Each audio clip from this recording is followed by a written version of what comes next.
asset-based economic development. That's a bottoms-up approach where we take our assets, such as the weeping time, and we develop those for the highest and the best use of the residents. Good afternoon, everyone. I am Dr. Deidre Grim. I am the CEO of Ivory Bay Community Development Corporation. My background is in urban planning, and so just in thinking of the context of the space around here and the land and the assets that we have here, we need a Salvation Army, but I believe we're our own salvation. We have an army of participants here to resurrect what it is that we need and what we see and believe that we need on our sacred ground. We should not allow our power to be taken and stifled and our voices to be stifled. It's too many years that we have been rendered powerless, and so I would like to ask that we all continue to come out, continue to work towards the greater and the best, highest use of our land.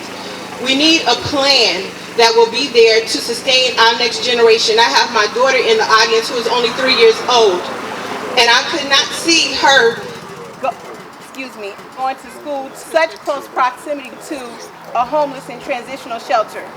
We are not against the homeless.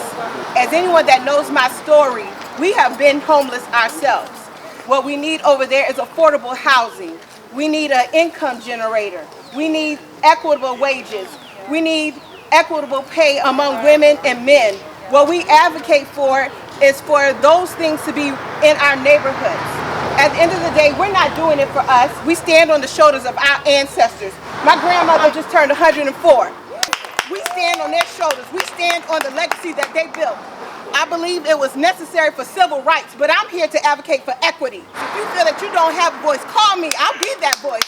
I don't mind speaking truth to power.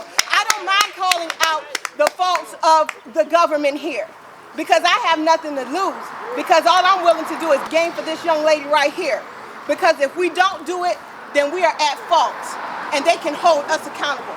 I grew up across the bridge, but we see the same issues in downtown Charleston.